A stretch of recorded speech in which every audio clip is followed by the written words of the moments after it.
Good morning friends, एक बार आपका फिर से स्वागत है हमारे चैनल फार्मा इजी स्टडी में। Today we will go to discuss about the sterilization topic of microbiology unit 3। तो देख लेते हैं पहले स्टेरिलाइजेशन होता क्या है। Sterilization is the process by which remove और kill the all the types of bacteria and viruses from the living and non living surface. मतलब स्टेरिलाइजेशन ऐसी प्रोसेस होती है जिसके द्वारा हम माइक्रो ऑर्गेनिज्म, चाहे वो बैक्टीरिया हो, चाहे वायरस हो, चाहे फंजाई हो या प्रोटोजोआ हो, कोई भी माइक्रो ऑर्गेनिज्म हो, उसको लिविंग और नॉन लिविंग सरफेस से किल करने का या टोटली इनहिबिट करने का की प्रोसेस को स्टेरिलाइजेशन बोलते हैं। Total removal of micro organism like bacteria, fungi, viruses and protozoa from room और एनी सब्सटेंस इज कॉल्ड स्टेराइजेशन। मतलब माइक्रो ऑर्गेनिज्म का पूरी तरह से खात्मा, चाहे वो बैक्टीरिया हो, फंजाई हो, वायरस हो, प्रोटोजोआ हो, चाहे वो रूम में हो या और किसी स्थान पे हो या किसी बेंच में हो, कहीं भी हो, उसको किल करने की प्रोसेस को ही हम स्टेरिलाइजेशन बोलते हैं। स्टेरिलाइजेशन जो होता है वो दो टाइप्स के होते हैं, एक साइडल होता है और एक स्टैटिक होता है। साइडल मीन्स होता है क्या होता है कि टोटली किल कर देना, और साइडल मतलब क्या होता है कि उससे ग्रोथ को रोक देना। दोनों स्थिति में हमारा माइक्रो ऑर्गेनिज्म मरेगा ही मरेगा, लेकिन जो साइडल की स्थिति में होगी वो जल्दी मरेगा और जो स्टैटिक में होगी वो थोड़ा टाइम में मरेगा। तो देख लेते agent which kill the micro organism, मतलब जो माइक्रो ऑर्गेनिज्म को किल कर देते हैं ऐसे को कहते हैं साइडल, जैसे bacteriocidal, fungicidal. The agent which inhibit the growth of bacteria or microorganism is called static, like as bacteriostatic, fungistatic etc. अब यहाँ पे हम कुछ कीवर्ड देख लेते हैं जो कि हमको पूरे लेसन में बहुत मिलेगा, और उसको अगर हम जान लेंगे तो हमको चैप्टर समझने में ईजी होगी। तो पहला वर्ड जो हमारा आता है disinfection.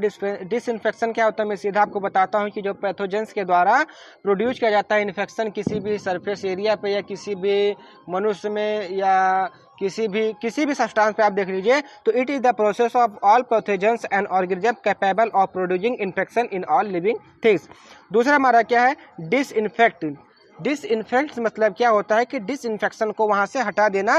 These are anti microbial agent. Anti microbial agent वो होते हैं जो माइक्रो ऑर्गेनिज्म को किल कर देते हैं या उसकी ग्रोथ को इनहिबिट कर देते हैं। That are applied to surface of non living object to destroy it. जैसे कि आपने देखा होगा फिनॉल, फिनॉल से हम फर्श को साफ करते हैं, लाइजॉल आता है, ये सब हमारा क्या होता है डिसइंफेक्टेंट होता है। फिर आता है एंटीसेप्टिक। एंटीसेप्टिक हम लिविंग सरफेस पे यूज करते हैं, जैसे अगर हमको कहीं घाव है या हमको कहीं चोट लग गई हो तो ऐसी जगह पे हम एंटीसेप्टिक यूज करते हैं। Antiseptic are chemically which can safety be applied to living tissue and are used to prevent infection by inhibiting the growth of micro organism. मतलब माइक्रो ऑर्गेनिज्म की ग्रोथ को रोक देगा या उसको वहां पर टोटली किल कर देगा, जिसके माध्यम से वहां से हमारा इन्फेक्शन धीरे धीरे खत्म होने लगेगा। एक वर्ड आता है एसेप्सिस। एसेप्सिस क्या है, ये एक प्रकार का टेक्निक है, technique by which the occurrence of infection into an uninfected tissue is prevented. अब स्टेरिलाइजेशन के मेथड देख लेते हैं कि स्टेरिलाइजेशन के मेथड कितने होते हैं। जिसके दो मेथड होते हैं, एक फिजिकल मेथड होता है, एक केमिकल मेथड होता है। और जो फिजिकल मेथड में होता है उसमें 5 मेथड होते हैं। पहला है साउंड एंड अल्ट्रासोनिक वाइब्रेशन, इसको हम इस चैप्टर में नहीं पढ़ेंगे क्योंकि बहुत हाई लेवल एम्फॉर्म लेवल का है। दूसरा हमारा रेडिएशन है, तीसरा हमारा फिल्ट्रेशन है, चौथा हमारा मॉइस्ट हीट स्टेरिलाइजेशन है, और पांचवा हमारा ड्राई हीट स्टेरिलाइजेशन है। हमारा दूसरा जो है केमिकल मेथड है। केमिकल मेथड में हम 2 टाइप के पढ़ेंगे, एक गैसियस स्टेरिलाइजेशन पढ़ेंगे और एज बाय यूजिंग डिसइंफेक्टेंट। अब इसके इम्पोर्टेंस देख लीजिए कि इसका इम्पोर्टेंस कहाँ कहाँ पर है। पहला है prevent the growth of disease.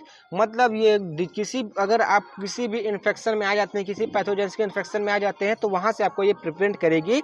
जैसे इन एनी मेडिकल टूल और device use bacteria can come on it. मतलब अगर कहीं पर सर्जरी होती है या कहीं पे आपको ड्रेसिंग होती है, वहाँ पे जो टूल्स यूज किए जाते हैं, अगर उन टूल्स को हम स्टेरिलाइजेशन नहीं करेंगे तो अगर हम किसी दूसरे पेशेंट को उसी टूल से करेंगे तो वहाँ पे हमारा बैक्टीरिया या माइक्रो ऑर्गेनिज्म बहुत ही जल्दी वहाँ पे इन्फेक्टेड हो जाएंगे, वो मनुष्य हमारा इन्फेक्टेड हो जाएगा। इफ लेफ्ट अनचेक्ड और not disinfected properly it is highly chance to growing the bacteria. मतलब वहाँ पे बहुत ज़्यादा चांस रहेगा कि वहाँ पे बैक्टीरिया ग्रो कर जाएगा। दूसरा हमारा है prevents the spread of disease.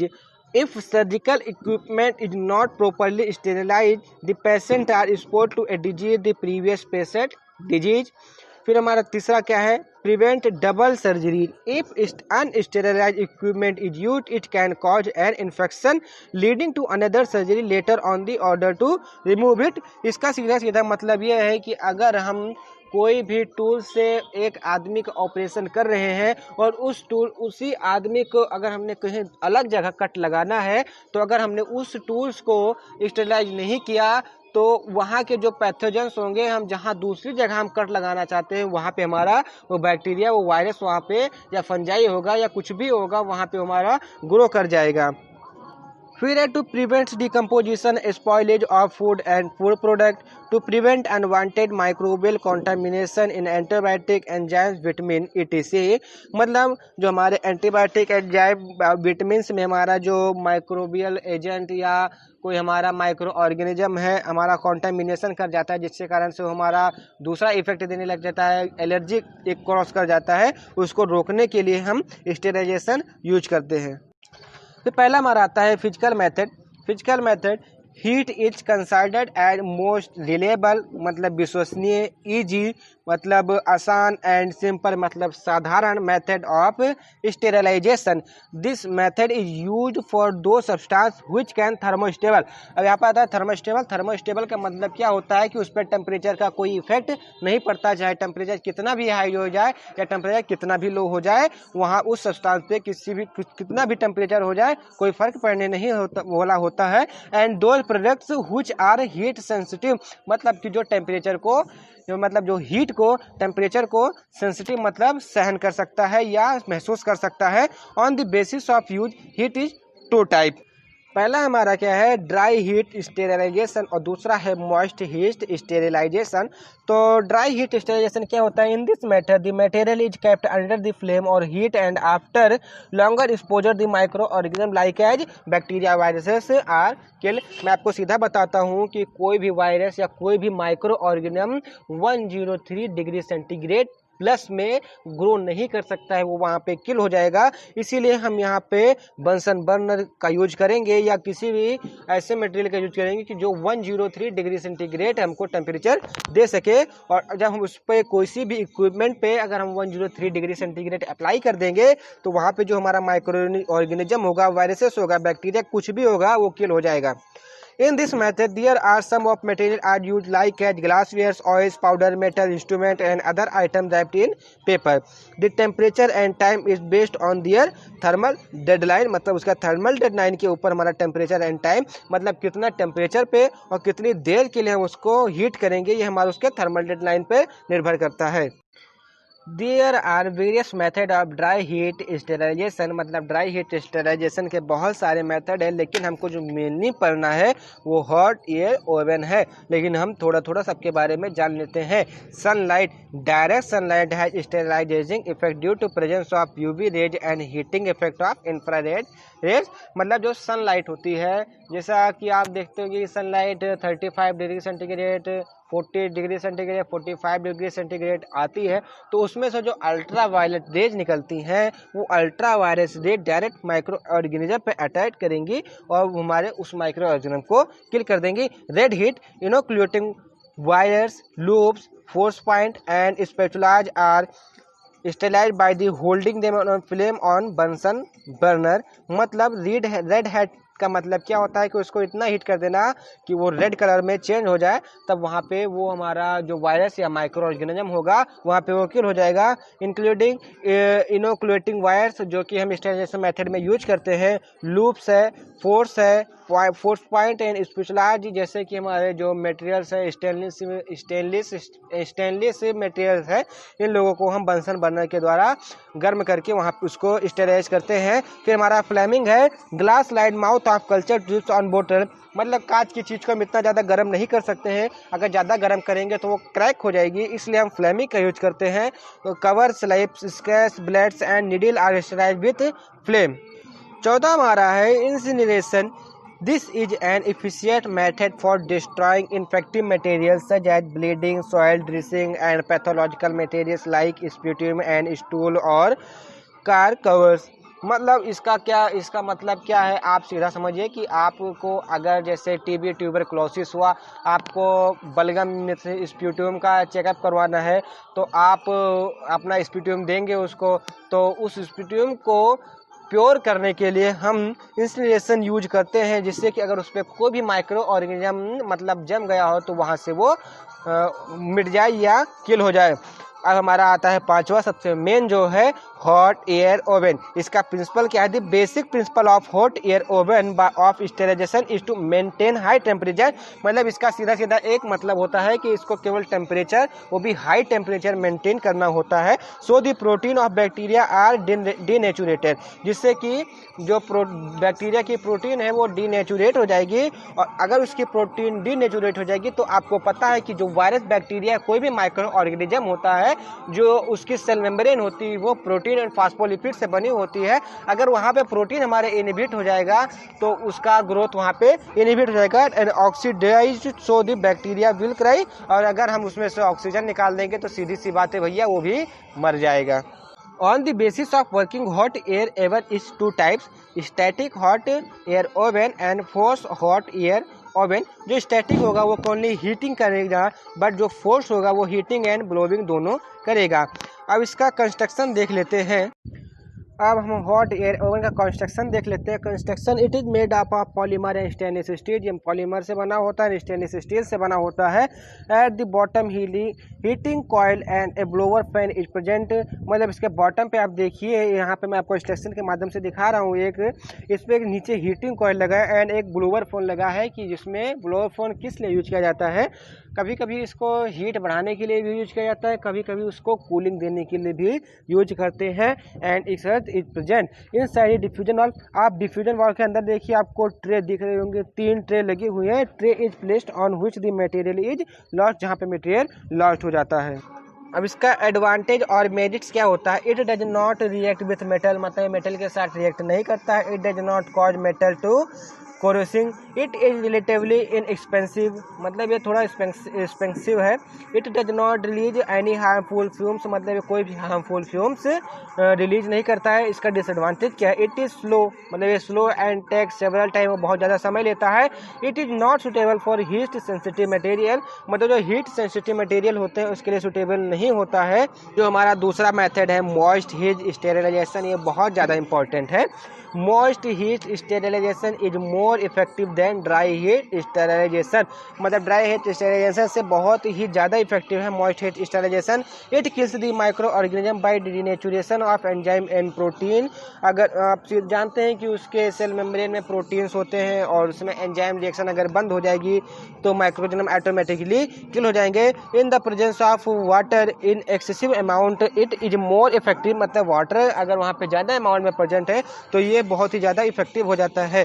In most heat sterilization steam is also used to temperature 121 to 139 degree centigrade under pressure. On the basis of temperature, moist heat sterilization is done by following method: below 100 degree centigrade, अगर ये 100 degree centigrade से नीचे है, ऐसे इसे moist sterilisation को vaccine both पास्चुरेशन inspiration इसमें use किया जाता है। एट 100 डिग्री सेंटीग्रेड, मतलब 100 डिग्री सेंटीग्रेड पे बॉइलिंग होगा एंड टिंडलाइजेशन होगा। टेम्परेचर अबव 100 डिग्री सेंटीग्रेड, यहाँ पे जो मशीन यूज होगी उसको बोलेंगे ऑटोक्लेव। ऑटोक्लेव बहुत ज़्यादा इंपॉर्टेंट है इसके दृष्टिकोण से। तो आइए ऑटोक्लेव का प्रिंसिपल क्या कहते हैं? It is based on the principle steam at high temperature और प्रेशर। जैसा कि मैं आपको पहले बता चुका हूं कि हाई टेम्परेचर पे जो माइक्रो ऑर्गेनिज्म होते हैं वो किल हो जाते हैं। घूम घुमा के बात वही आ रही है। The high pressure is use to kill the micro organism including spores, मतलब उसकी आत्मा को ख़त्म कर देता है। It is most effective, best and widely use method of sterilization. अब हम ऑटोक्लेव का कंस्ट्रक्शन देख लेते हैं। मतलब सीधा सीधा बोलें तो जो ऑटोक्लेव होता है वो एक डब्बे के प्रकार का होता है। इसमें हमारा एयर रिमूवल वाल्व होता है जिसमें से हम एयर रिमूव करते हैं। प्रेशर कंट्रोल वाल्व होता है, इससे हम प्रेशर को कंट्रोल करते हैं।